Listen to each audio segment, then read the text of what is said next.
darse-quran.com آپ کے لیے پیش کرتا ہے تفسیر قرآن مولانا اسلم شیخوپوری صاحب کی آواز میں۔ اور اللہ کہتے ہیں یاد کرنے کے لیے آسان، پڑھنے کے لیے آسان اور سمجھنے کے لیے آسان۔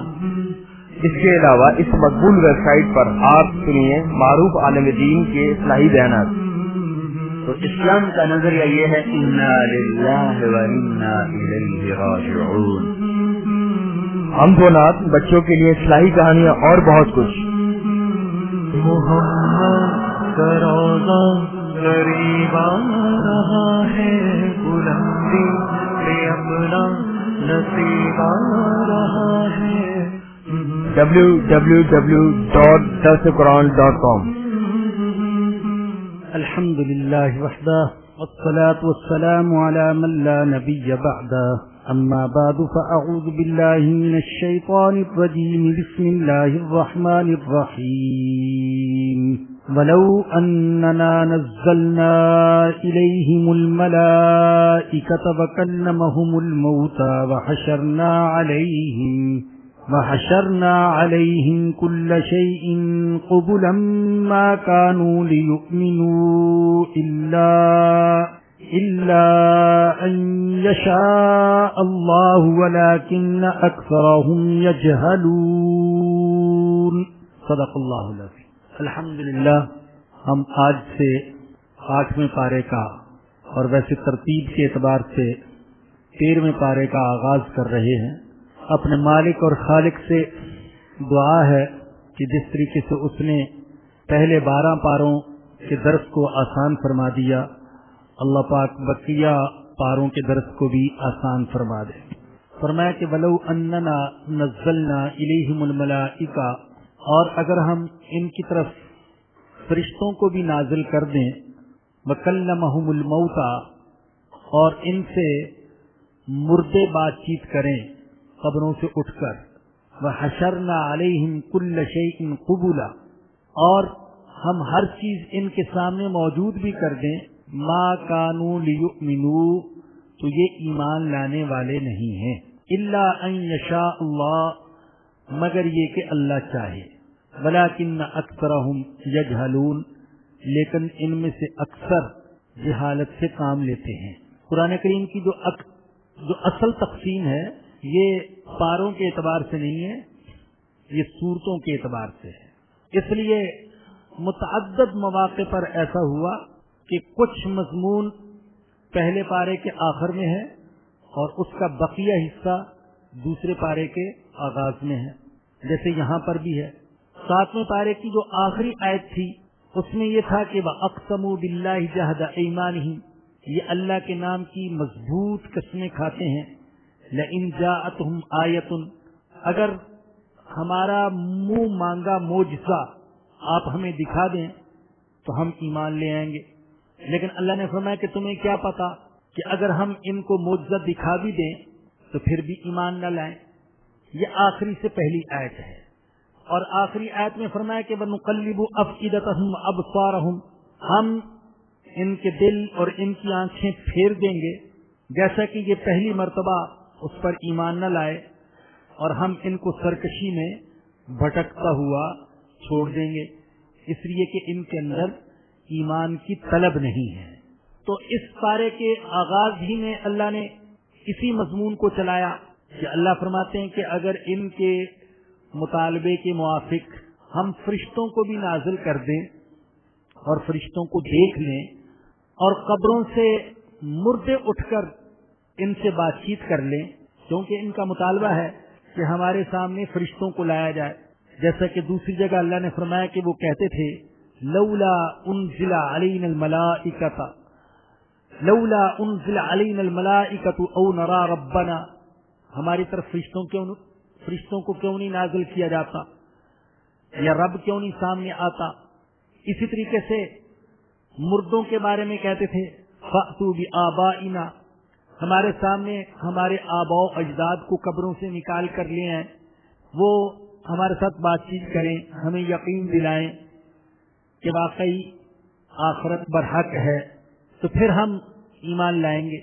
تو اللہ فرماتے ہیں کہ اگر ہم ان کے مطالبات پورے بھی کر دیں، فرشتوں کو نازل کر دیں، مردوں کو قبروں سے اٹھا دیں اور ان کے سامنے دنیا کی ہر چیز کو لا کر جمع کر دیں، پھر بھی یہ ایمان لانے والے نہیں ہیں۔ کیوں؟ اس لیے کہ ان کے اندر ایمان کی طلب نہیں ہے۔ تو جب طلب ہی نہیں تو ایسے لوگوں کو معجزات سے اور خوارق سے کوئی فائدہ نہیں ہوگا۔ خوارق کا معنی خلاف عادت کسی واقعے کا پیش آ جانا، تو جیسے لاٹھی کا سانپ بن جانا، سمندر میں راستے بن جانا، لکڑی کا تخت بن جانا، لوہے کا موم بن جانا، پرندوں کا بولنے لگنا، انسانی آواز میں، انسانی گفتگو میں جواب دینا، یہ خوارق عادت۔ تو ایسا شخص جس کے اندر قلب صادق نہ ہو، اسے معجزات سے بھی، کرامتوں سے بھی اور خوارق سے بھی کوئی فائدہ حاصل نہیں ہو سکتا، وہ ایمان قبول کرنے والا نہیں ہے۔ تو اصل چیز ہے قلب صادق، اپنے اندر طلب پیدا کی جائے، ہدایت کی طلب ہو، اللہ تک پہنچنے کی طلب ہو، سچائی کو پا لینے کی طلب ہو، تو اللہ ایسے کے لیے راستے کھول دیتے ہیں۔ جیسا کہ وہ فارسی کا شعر ہے، عاشق کے شد کہ یار بحالش نظر نہ کرد، اے خواجہ درد نیست وگرنہ طبیب ہست۔ وہ عاشق جسے یہ شکوہ ہے کہ میرا محبوب، میرا دوست میری طرف توجہ نہیں کرتا، تو اسے خطاب کر کے کہتے ہیں ابھی تمہارے اندر درد پیدا نہیں ہوا، اگر درد ہوتا تو طبیب بھی آ جاتا، علاج ہوتا، محبوب تمہاری طرف متوجہ ہوتا، لیکن ابھی تک تمہارے اندر سچی طلب، سچی محبت وہ پیدا نہیں ہوئی۔ اور مولانا رومی رحمت اللہ علیہ نے فرمایا آب کم جو تشنگی آور بدست تا بجوید آبت از بالا و پست۔ پانی کم تلاش کرو، پیاس پیدا کرو، پیاس اپنے اندر پیاس پیدا کرو۔ جب تمہارے اندر پیاس پیدا ہو جائے گی تو پھر اوپر سے بھی پانی آئے گا، نیچے سے بھی پانی آئے گا۔ جب پیاس پیدا ہو جائے گی تو اپنے اندر سچی پیاس، سچی طلب پیدا کرو۔ سچی طلب والا کبھی محروم نہیں رہ سکتا۔ اللہ کا وعدہ بھی ہے والذین جاہدوا فینا لنہدینہم سبلنا۔ وہ لوگ جو ہم تک پہنچنے کی کوشش کرتے ہیں، ہمیں راضی کرنا چاہتے ہیں، سچائی کے راستے پر چلنا چاہتے ہیں، مشکلات بہت ہیں، خاندانی رکاوٹیں ہیں، معاشرتی رکاوٹیں ہیں، ماحول خراب ہے، سیاسی حالات موافق نہیں ہیں، کافروں کا ملک ہے، کئی رکاوٹیں ہیں، لیکن اگر کوئی ہدایت کے راستے پر چلنا چاہتا ہے سچے دل سے، تو اللہ پاک اس کے لیے سچائی پر چلنا آسان فرما دیتے ہیں۔ اور اگر کوشش کے باوجود کوئی کمی کوتاہی رہ جائے تو اللہ معاف بھی فرما دیتے ہیں۔ الحمدللہ میرا اس بات پر یقین ہے، اور میں اکثر عرض کرتا رہتا ہوں کہ بھائی اپنی حد تک تو کوشش کرو، گناہ سے بچنے کی، حرام سے بچنے کی، نافرمانی سے بچنے کی، اللہ کے غضب سے بچنے کی اپنی حد تک کوشش کرو جو ہمارے بس میں ہے۔ اللہ جانتا ہے کہ ہماری طاقت میں کیا ہے، ہم بندے ہیں، خدا نہیں ہیں، مخلوق ہیں، خالق نہیں ہے، عاجز ہیں، قادر نہیں ہے۔ تو اللہ جانتا ہے کہ ہم کیا ہیں، کتنی کمزوریاں میرے ساتھ میرا اللہ جانتا ہے۔ اس نے مجھے بنایا ہے نا، وہ جانتا ہے مجھے کہ میں نے اس کے ساتھ پیٹ بھی لگایا ہے، شہوت بھی لگائی ہے، ضروریات بھی لگائی ہیں، بیماریاں بھی لگائی ہیں، کمزوریاں بھی لگائی ہیں، یہ تھکتا بھی ہے، بچے بھی ہیں، رشتے ناطے بھی ہیں، تعلقات ہیں، دنیاوی تقاضے بھی ہیں، اس دنیا میں رہتا ہے یہ بیچارہ، میں نے اس کو آنکھیں بھی دی ہیں، اس کی آنکھیں کھلتی بھی ہیں، اٹھتی بھی ہیں، دیکھ بھی سکتا ہے، زبان بھی دی ہے، کمزور ہے، غلط سلط بول بھی سکتا ہے، یہ اللہ جانتا ہے، سب جانتا ہے۔ اسی لیے تو اللہ نے توبہ کا دروازہ کھلا رکھا ہے، اسی لیے تو بار بار وہ اپنے آپ کو رحمان کہتا ہے، رحیم کہتا ہے، ہمارے ذہنوں میں بٹھاتا ہے۔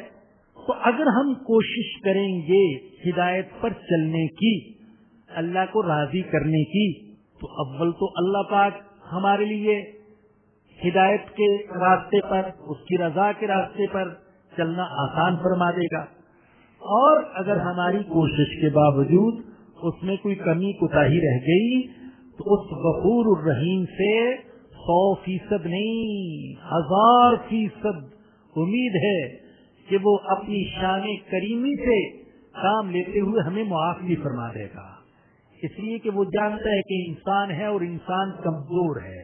مخلوق الانسان ضعیفا، یہ کمزور ہے، یہ گناہ کر سکتا ہے، اس سے غلطی ہو سکتی ہے، وہ اللہ جانتا ہے۔ تو بھائی طلب سچی ہونا ضروری ہے، طلب پیدا کرو، طلب جب سچی طلب ہوگی تو اللہ راستے کھولیں گے۔ علامہ اقبال رحمہ اللہ کا تو انداز ہی اپنا ہے، بڑا پیارا انداز۔ واقعتاً اقبال کے بہت سارے اشعار تو ایسے ہیں کہ جن کے بارے میں دل کہتا ہے کہ انہوں نے قرآن کریم کی آیت پڑھ کر یہ شعر لکھا ہے۔ کئی اشعار ایسے ہیں واقعتاً بلا تعصب کے وہ کہہ رہا ہوں، اور نقش بندی سلسلے کے جو مشہور مرشد تھے ڈاکٹر غلام مصطفیٰ خان، اللہ ان کی قبر پر اپنی رحمت نازل فرمائے، حیدرآباد کے انتقال فرما گئے، بہت ساری کتابیں لکھی، 100 کے قریب یا اس سے بھی زیادہ۔ تو انہوں نے ایک کتاب اقبال اور قرآن بھی لکھی ہے، تقریباً 1500-1600 صفحے کی کتاب۔ تو بہرحال اقبال کے بعد اشعار تو ایسے ہیں کہ یوں لگتا ہے کہ قرآن کریم کی ترجمانی کر رہے ہیں۔ تو ان کے اشعار ہیں شکوہ جواب شکوہ میں بڑے پیارے اشعار۔ ہم تو مائل بکرم ہیں، کوئی سائل ہی نہیں، ہم تو دینا چاہتے ہیں لیکن کوئی مانگنے والا ہی نہیں۔ تو صحیح طریقے سے طلب کر یقین کے ساتھ، کوئی مانگنے والا ہی نہیں۔ ہم تو مائل بکرم ہیں، کوئی سائل ہی نہیں، راہ دکھلائیں کسے، راہ روے منزل ہی نہیں۔ کسے راستہ دکھائیں، کوئی نظر ہی نہیں آتا۔ جو منزل تک پہنچنا چاہتا ہو، باتیں کرنے والے تو بہت ہیں لیکن واقعتاً جس کے دل میں تڑپ ہو ایسے نظر ہی نہیں آتے۔ ہم تو مائل بکرم ہیں، کوئی سائل ہی نہیں، راہ دکھلائیں کسے، راہ روے منزل ہی نہیں۔ تربیت عام تو ہے، جوہر قابل ہی نہیں، جس سے تعمیر ہو آدم کی، یہ وہ گل ہی نہیں، یہ وہ مٹی نہیں، گل مٹی کو کہتے ہیں۔ جس سے تعمیر ہو آدم کی، یہ وہ گل ہی نہیں۔ کوئی قابل ہو تو ہم شان کئی دیتے ہیں، ڈھونڈنے والوں کو دنیا بھی نئی دیتے ہیں۔ تو جو واقعی ڈھونڈنا چاہتا ہے تو اللہ پاک ان کے لیے نئے نئے راستے نکالتے ہیں۔ www.dasquran.com تو بھئی جو چلنا چاہے اللہ اس کے لیے آسان کر دیتے ہیں۔ میری زبان سے آپ یہ بھی سن چکے ہیں اور کہہ بھی دیا کرتا ہوں، بعض وہ لوگ جو واقعتاً دین پر چلنا چاہتے ہیں، اللہ دار الکفر میں ان کے لیے دین پر چلنا آسان فرما دیتے ہیں، اور جو نہیں چلنا چاہتے، جن کے اندر طلب صادق نہیں، وہ دار الاسلام میں رہتے ہیں لیکن انہیں بڑی مشکل پیش آتی ہے۔ جن کے اندر طلب صادق ہے وہ پوری دنیا سے محنت مزدوری کر کے ایک ایک پیسہ جوڑ کر حج اور عمرے کے لیے پہنچ جاتے ہیں، اور جن کے اندر طلب صادق نہیں وہ عرب میں رہتے ہوئے محروم رہتے ہیں۔ تو اصل چیز ہے طلب صادق، سچی طلب۔ اللہ نے قرآن کریم میں بھی یہ مضمون کئی جگہ بیان فرمایا، جیسے سورہ رعد میں اللہ نے فرمایا کہ وَيَهْدِي إِلَيْهِ مَنْ أَنَابَ، جو اللہ کی طرف رجوع کرتا ہے، اللہ تک پہنچنے کی کوشش کرتا ہے تو اللہ پاک ان کو ہدایت دیتا ہے۔ اور سورہ شورى میں ہے وَيَهْدِي إِلَيْهِ مَنْ يُنِيبُ، لیکن جس کے اندر طلب صادق نہ ہو اسے قرآن سے بھی کوئی فائدہ حاصل نہیں ہوتا۔ چنانچہ اللہ نے سورہ نمل میں فرمایا وَمَا أَنْتَ بِهَادِ الْعُمْيِ عَنْ ضَلَالَتِهِمْ إِن تُسْمِعُ إِلَّا مَن يُؤْمِنُ بِآيَاتِنَا، اے میرے حبیب آپ ان اندھوں کو گمراہی سے نہیں ہٹا سکتے ہیں جن کے اندر طلب ہی نہیں ہے، جو چلنا چاہتے ہی نہیں۔ تو آپ ان کو زبردستی راہ راست پر نہیں چلا سکتے. تو میں یہ عرض کر رہا تھا خوارق اور معجزات سے کوئی فائدہ نہیں اگر دل میں طلب صادق نہ ہو، سچی طلب نہ ہو. جن لوگوں نے ایمان قبول کیا انہوں نے معجزے کا مطالبہ نہیں کیا. حضرت ابوبکر صدیق رضی اللہ تعالیٰ عنہ نے، حضرت عمر فاروق نے، حضرت عثمان غنی نے، حضرت علی مرتضیٰ نے، حضرت بلال حبشی نے، حضرت زید بن حارثہ نے، حضرت خدیجہ نے رضی اللہ عنہم کون سا معجزہ دیکھا تھا؟ حضور کی سیرت کو دیکھا، حضور کی صورت کو دیکھا، حضور کی زبان سے نبوت کا دعویٰ سنا، ایمان قبول کر لیا.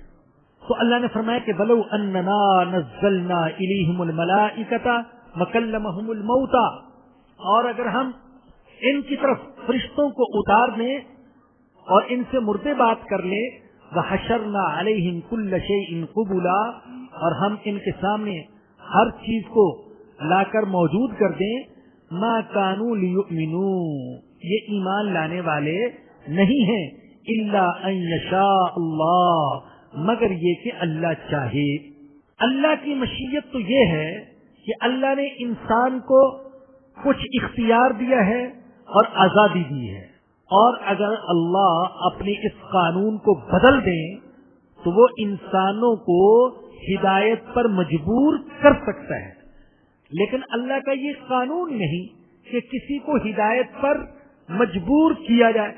وَلَٰكِنَّ أَكْثَرَهُمْ يَجْهَلُونَ، لیکن ان میں سے اکثر جہالت سے کام لیتے ہیں، ایمان قبول نہیں کرتے، معجزات کا مطالبہ کیے جاتے ہیں، دلائل میں غور و فکر نہیں کرتے، یہ بھی نہیں سمجھتے کہ معجزہ پیش کرنا یہ نبی کے اختیار میں نہیں ہے، معجزہ تو اللہ کے اختیار میں ہے.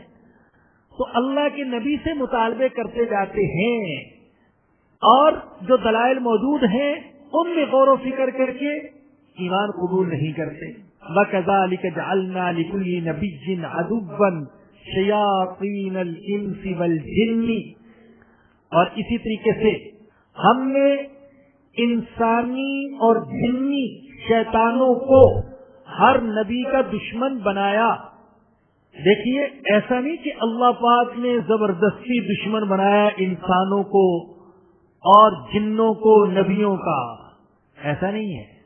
لیکن اصل میں یہ ہے کہ اس کائنات میں جو کچھ ہوتا ہے تو تکوینی طور پر اس کی نسبت اللہ پاک کی طرف ہوتی ہے.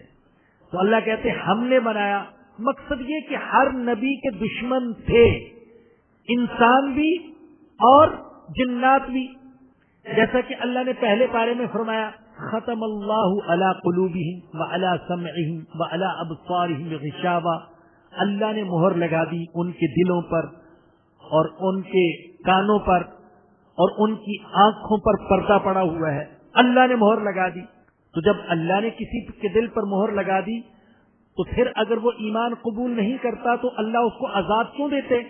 تو اصل تو ان کے گناہوں کی وجہ سے، ان کے کفر کی وجہ سے، ان کے انکار کی وجہ سے ان کے دل کالے ہو گئے اور ان پر مہر لگ گئی.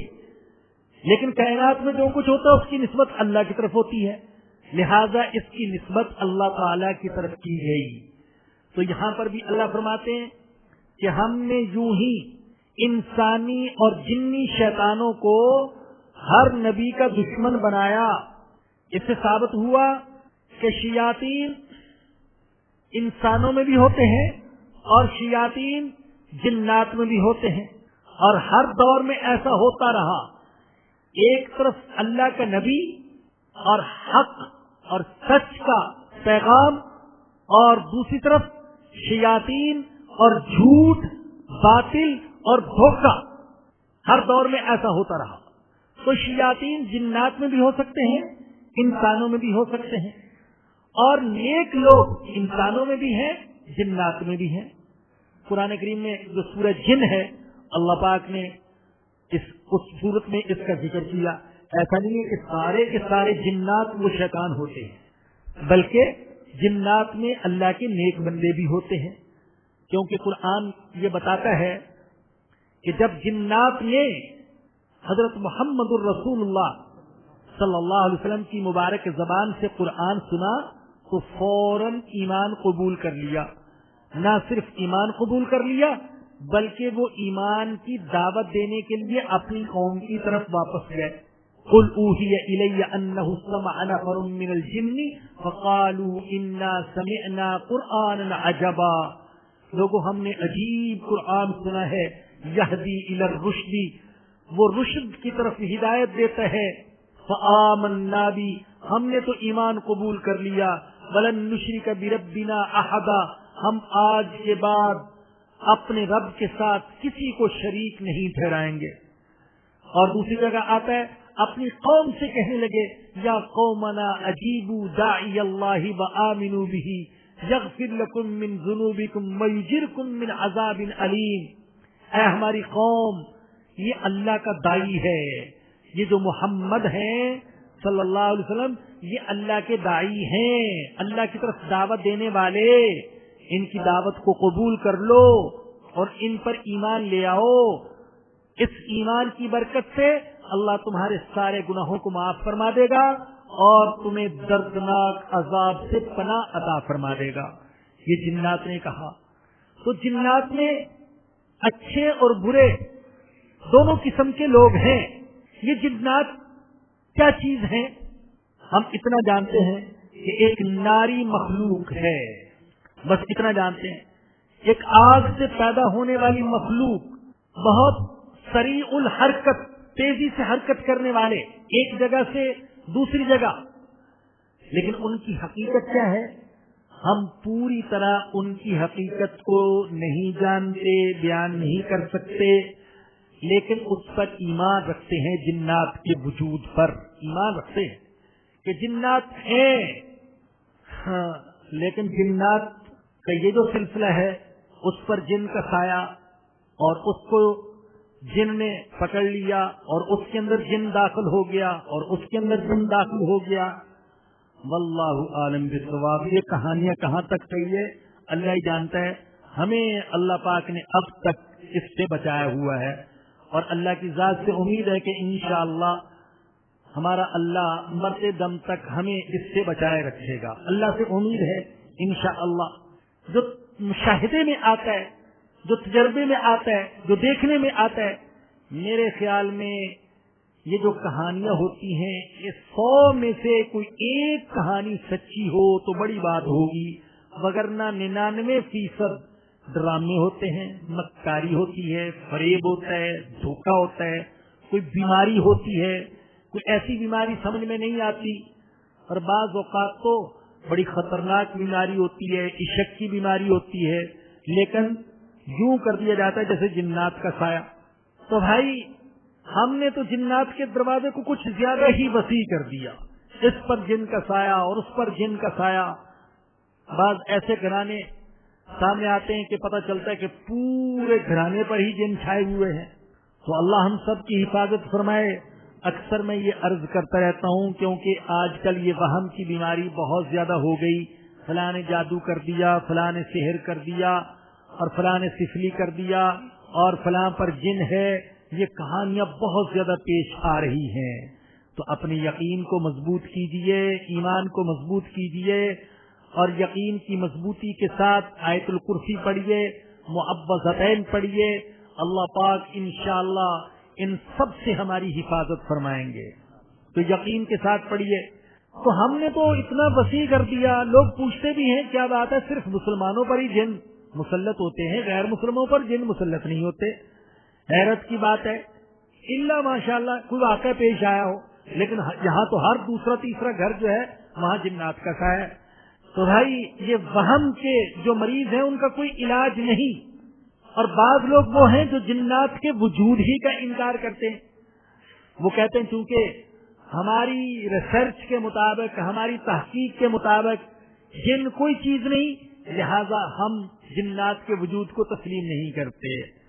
تو بھائی ایک مسلمان ہونے کی حیثیت سے اور قرآن پر ایمان رکھنے کی حیثیت سے ہم تو جنات کے وجود کو تسلیم کرتے ہیں. جنات کا وجود ہے اس لیے کہ اللہ نے ان کا ذکر کیا ہے.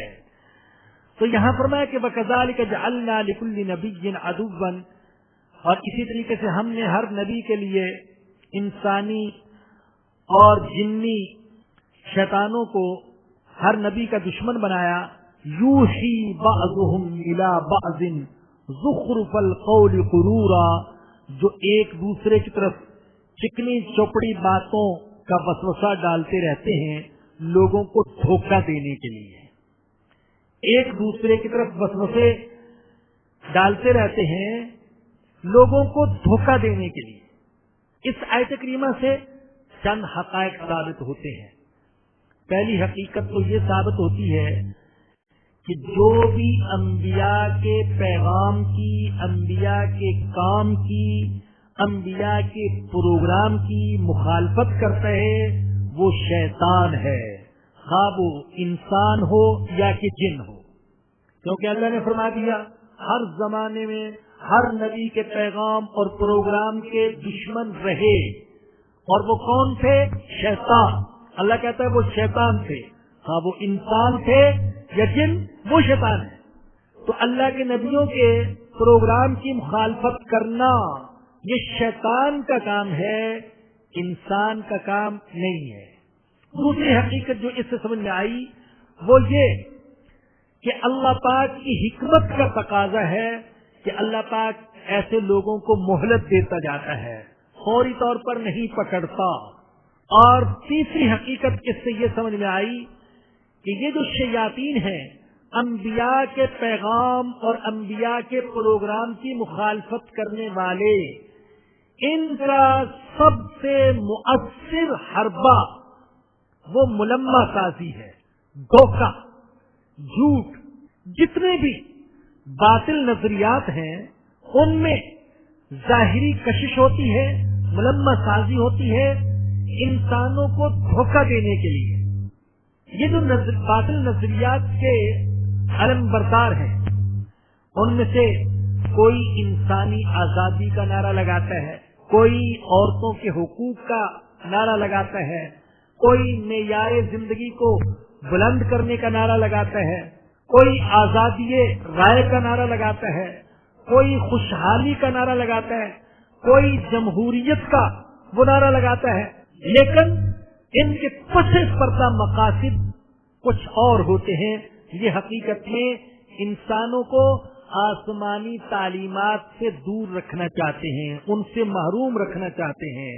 جتنے بھی یہ لوگ ہیں فحاشی پھیلانے والے، عریانیت پھیلانے والے، ان کو آپ دیکھیں جو سود کو فروغ دینے والے، ان کے نعرے کتنے خوش نما ہوتے ہیں، باتیں کتنی خوبصورت ہوتی ہیں، پرکشش ہوتی ہیں، لیکن مقاصد انتہائی ہلاکت خیز، انتہائی تباہ کن.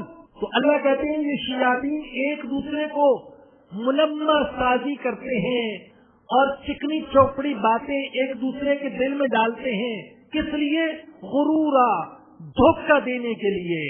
وَلَوْ شَاءَ رَبُّكَ مَا فَعَلُوهُ فَذَرْهُمْ وَمَا يَفْتَرُونَ، اور اگر تیرا رب چاہتا تو ایسا نہ کر سکتے.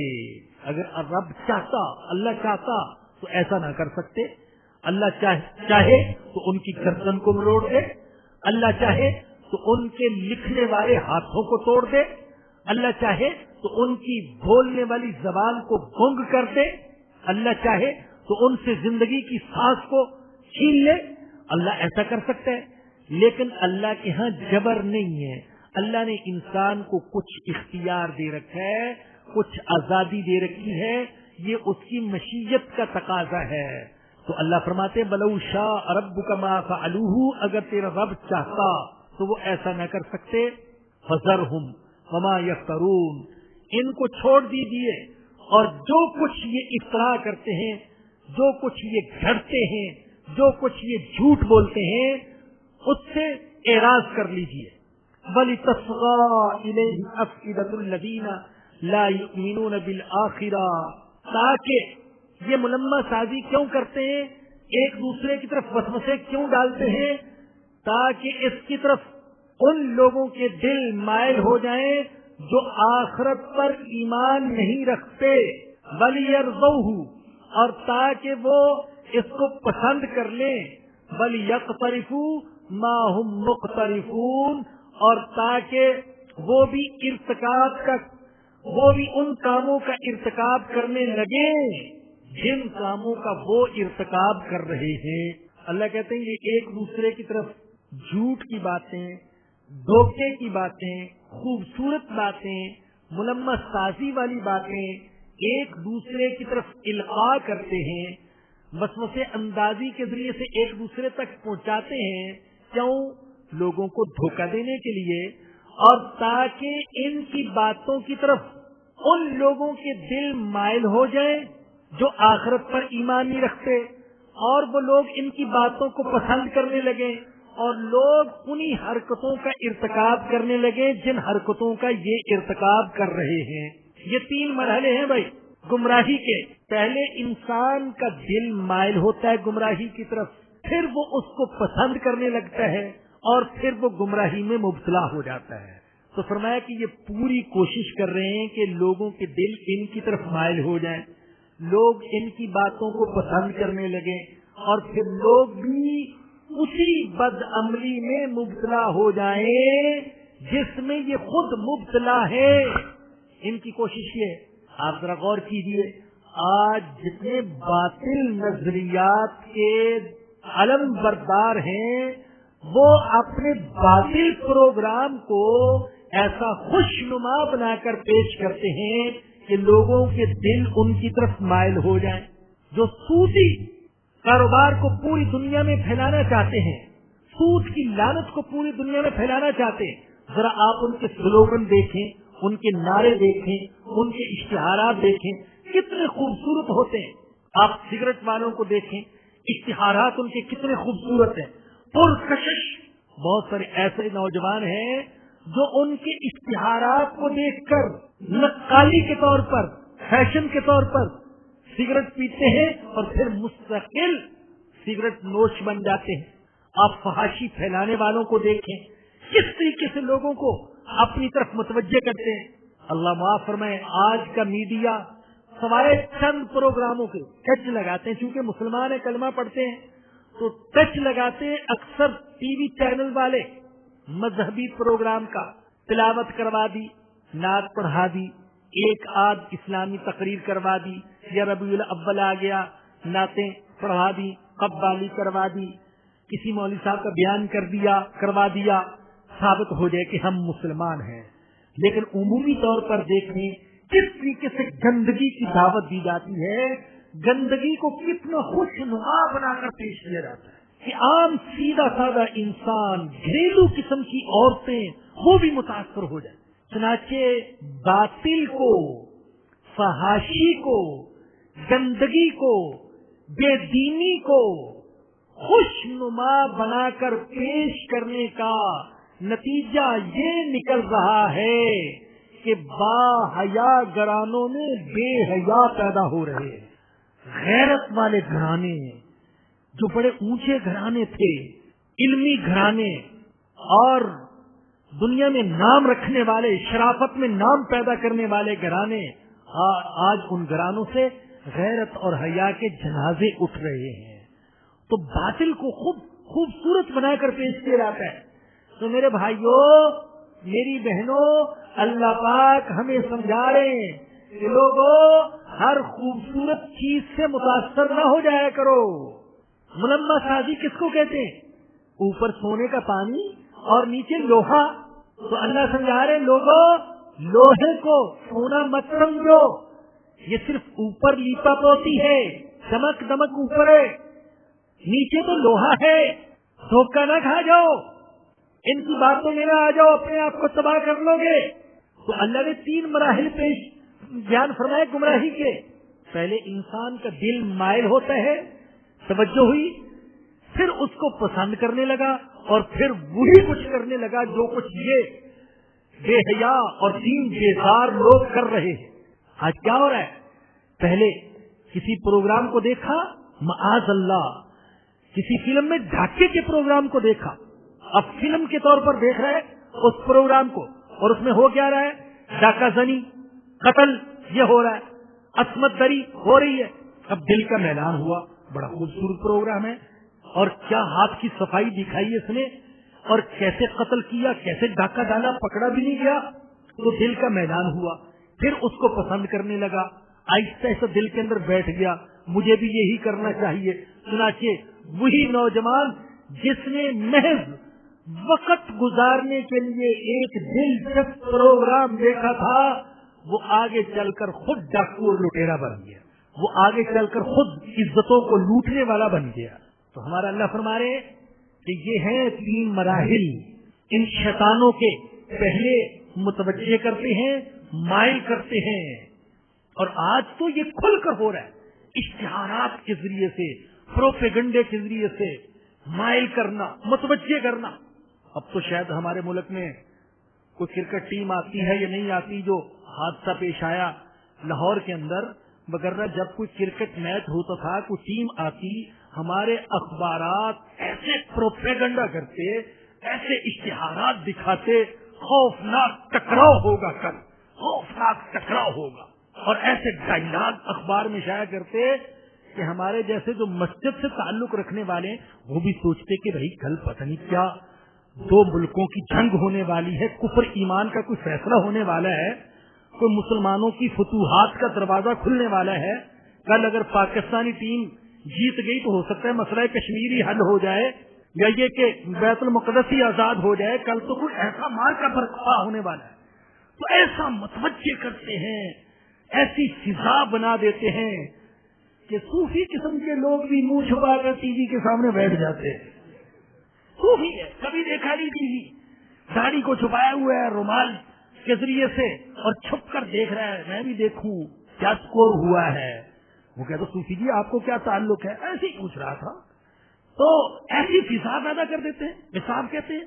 اب اخبار دیکھنا ہماری مجبوری ہے، الحمدللہ ٹی وی تو ہم نہیں دیکھتے، لیکن بعض اوقات یہ ظالم ایک عام سے کھیل کو ایسا پرکشش بنا کر پیش کرتے ہیں کہ نیک لوگ بھی متوجہ ہو جاتے ہیں. ہمارے ایک جاننے والے انتہائی نیک انسان تبلیغ جماعت میں بھی لگے ہوئے، ماشاءاللہ بڑا وقت دیتے ہیں. کبھی جانا ہو تو آپ دیکھیں مری کا جو مرکز ہے مستقل اس میں رہتے ہیں. اب تو خیر نہیں جاتے ہوں گے. تو ماشاءاللہ انتہائی نیک انسان، میں ذاتی طور پر جانتا ہوں، کئی دفعہ ان کی میزبانی کا ہم نے لطف اٹھایا. لیکن ایسا جنون تھا ان پر کرکٹ کا کہ دبئی میں مقابلہ ہوتا تو وہاں پہنچ جاتے تھے، اور یہاں کا تو چھوڑتے ہی نہیں تھے، سوال ہی پیدا نہیں ہوتا تھا. تو ایسی فضا بناتے ہیں. تو یہ صرف کھیل کی بات نہیں ہے، گناہوں کی طرف متوجہ کرنے کے لیے، فلموں کی طرف متوجہ کرنے کے لیے، ڈراموں کی طرف متوجہ کرنے کے لیے، گندگی کی طرف متوجہ کرنے کے لیے، آوارگی کی طرف متوجہ کرنے کے لیے نت نئے ہتھ کنڈے اختیار کرتے ہیں. ذہین لوگوں کو خرید رکھا ہے کس مقصد کے لیے کہ اپنی ذہانت کو استعمال کرو مسلمان نوجوان بہنوں اور بیٹیوں کو فحاشی اور عریانیت میں مبتلا کرنے کے لیے. www.darsequran.com ایسے اشتہار بناؤ، ایسی لفاظی کرو اور ایسے سلوگن ان کے سامنے پیش کرو کہ یہ متوجہ ہو جائیں اس گندگی کی طرف. تو بھائیو یہ اللہ سمجھا رہے ہیں گمراہی سے ہمیں بچانے کے لیے. اللہ کہتے ہیں یہ شیطان ایک دوسرے کو طریقے سکھاتے ہیں. امریکہ کے شیطان برطانیہ کو سکھا رہے ہیں، برطانیہ کے شیطان امریکہ کے شیطانوں کو سکھا رہے ہیں، دنیا بھر کے شیطان، اور پاکستان میں بھی ان کے ایجنٹ بیٹھے ہوئے ان کو بھی سکھا رہے ہیں. سب ایک دوسرے کو سکھا رہے ہیں طریقے کہ کیسے لوگوں کو گمراہ کیا جائے. تو اللہ کہہ رہے ہیں دھوکہ دینے کے لیے کرتے ہیں، بچ کر رہو. قرآن کو مضبوطی سے سینے سے لگا لو، تھام لو، نہیں ہٹوں گا. اشتہار دیکھ کر پرکشش باتیں سن کر اپنے اللہ کے راستے سے نہیں ہٹوں گا، قرآن کے راستے سے نہیں ہٹوں گا. عزم کر لو تو پھر کسی کا اثر تم پر نہیں کرے گا. جب شیطان نے کہا تھا نا میں ان کے ہر راستے پر بیٹھوں گا، لَأَقْعُدَنَّ لَهُمْ صِرَاطَكَ الْمُسْتَقِيمَ، میں سیدھے راستے پر بیٹھوں گا. ثُمَّ لَآتِيَنَّهُمْ مِنْ بَيْنِ أَيْدِيهِمْ وَمِنْ خَلْفِهِمْ وَعَنْ أَيْمَانِهِمْ وَعَنْ شِمَالِهِمْ، میں آگے سے بھی آؤں گا، پیچھے سے بھی آؤں گا، دائیں سے بھی آؤں گا، بائیں سے بھی آؤں گا، ایسا زوردار حملہ کروں گا، ولا تجد اکثرہم شاکرین، ان میں سے اکثر کو شکر گزار نہیں رہنے دوں گا۔ اور اللہ نے کیا کہا تھا؟ جاؤ جاؤ زور لگا لو، اپنا زور لگا لو، اپنے سارے لشکر کو لے آؤ اور پورا زور لگا لو، ساری تدبیریں آزما لو، جو میرے بندے ہیں اللہ اکبر، میرے اللہ تجھے اپنے بندوں پر کتنا ناز۔ اللہ نے کہا جو میرے بندے ہیں، ان عبادی لیس لک علیہم سلطان، جو میرے بندے ہیں ان پر تیرا کوئی داؤ نہیں چلے گا، تیری کوئی تقریر، تیرا کوئی نعرہ اور تیرا کوئی اشتہار ان پر اثر نہیں کرے گا، جو میرے بندے ہیں۔ جگہ جگہ اللہ نے فرمایا قرآن میں جو میرے بندے ہیں ان پر کوئی اثر نہیں ہوگا۔ تو فرمایا کہ یہ اس لیے کرتے ہیں تاکہ دھوکے کی طرف انسانوں کے دلوں کو مائل کرے، ایمان نہ لانے والوں کو مائل کریں، اور پھر وہ پسند کرنے لگے ان کے پروگرام کو، اور پھر باقاعدہ ان کے گندے پروگرام کے حصے دار بن جائیں، ارتکاب کرنے لگے گندگی کا۔ یہ اس لیے کرتے ہیں۔ تم تو صاف کہہ دو اللہ اکبر، صاف کہہ دو کیا؟ افغیر اللہ ابتغی حکما وہو الذی انزل الیکم الکتاب مفصلا، کیا میں اللہ کے علاوہ کسی اور کو حکم بناؤں، کوئی اور فیصل تلاش کروں اللہ کے سوا؟ ارے نہیں، اللہ کو نہیں چھوڑ سکتا۔ اور وہی اللہ ہے جس نے تمہاری طرف تفصیلی کتاب نازل کی ہے۔ اللہ نے تفصیلی کتاب نازل کی۔ میں اللہ کی کتاب کو چھوڑ کر کسی اور کی طرف نہیں جا سکتا، اللہ کے راستے کو چھوڑ کر کسی اور طرف متوجہ نہیں ہو سکتا۔ حکم اللہ ہے، فیصلہ اللہ کا چلے گا۔ جس کو اللہ کہتا ہے حلال وہ حلال، جس کو اللہ کہتا ہے حرام وہ حرام، جس کو اللہ کہتا ہے حق وہ حق، جس کو اللہ کہتا ہے باطل وہ باطل۔ میں کسی دوسرے کی بات نہیں سنتا، میں تو اپنے اللہ کی بات سنتا ہوں۔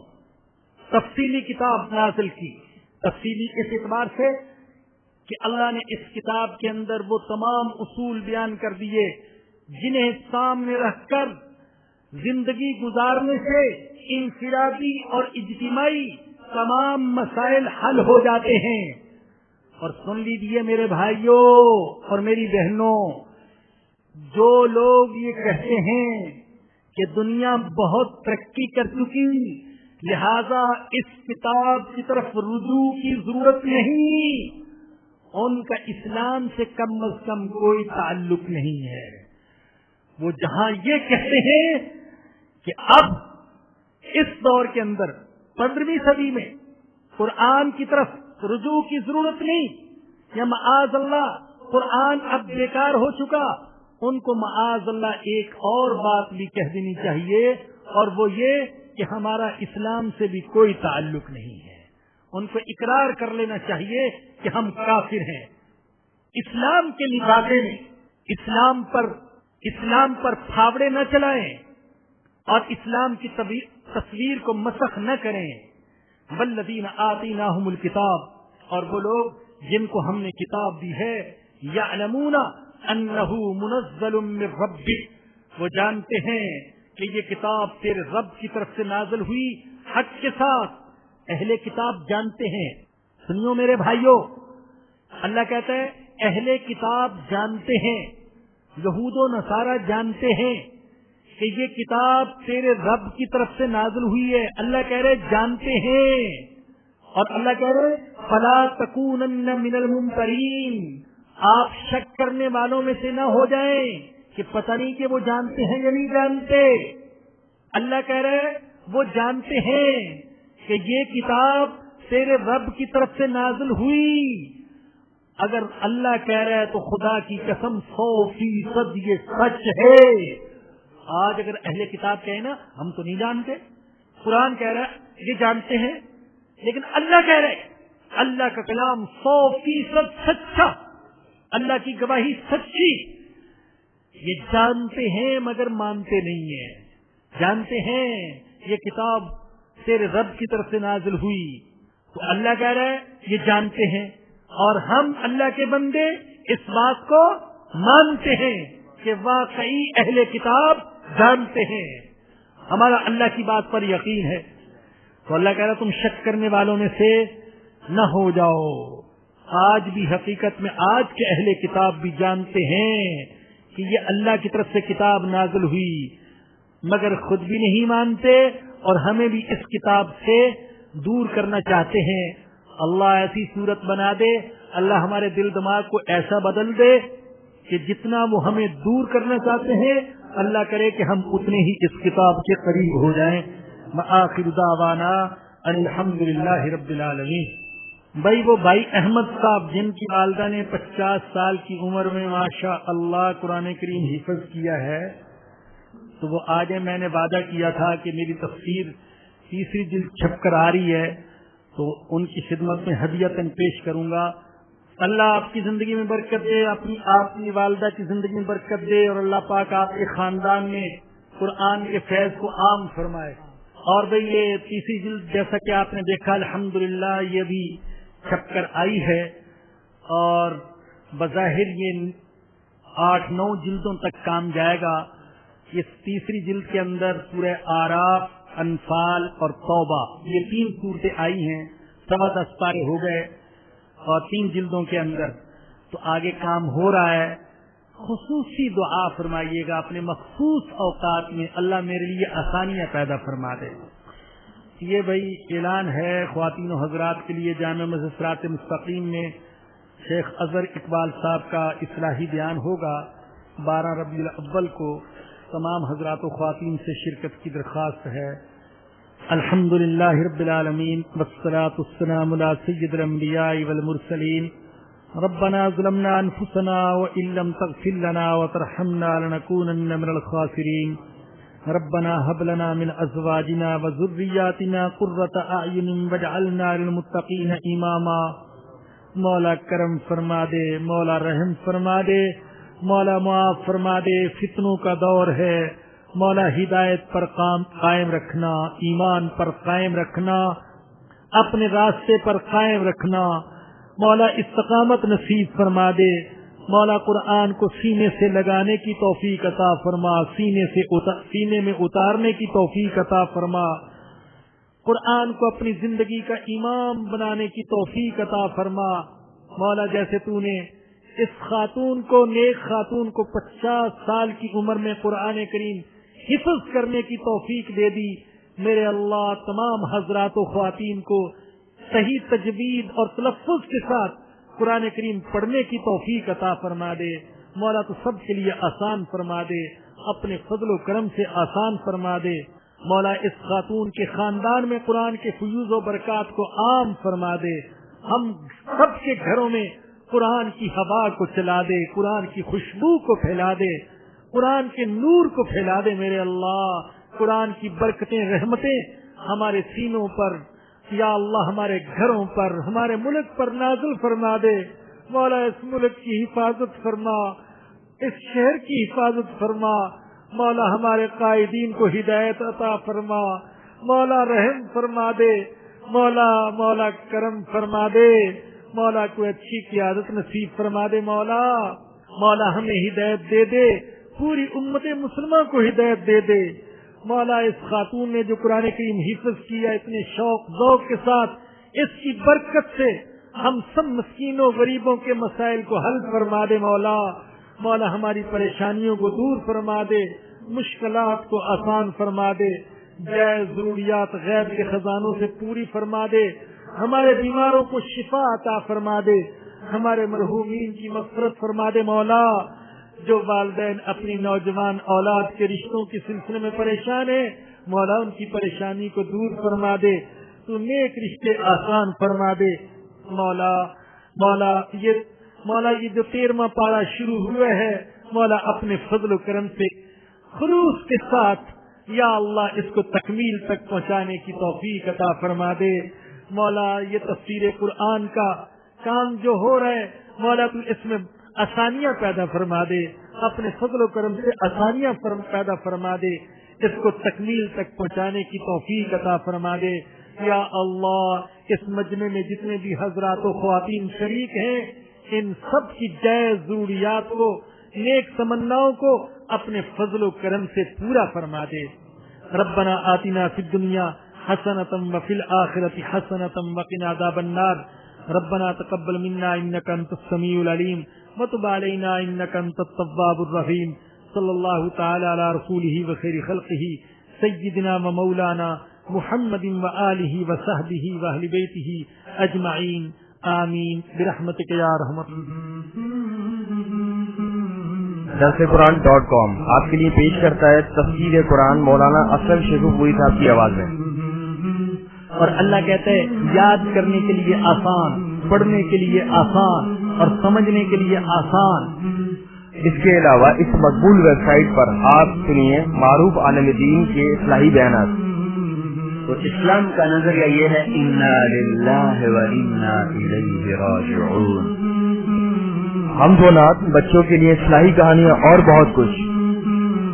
محمد کا روضہ قریب آ رہا ہے، بلندی پہ اپنا نصیب آ رہا ہے. www.درسقرآن.com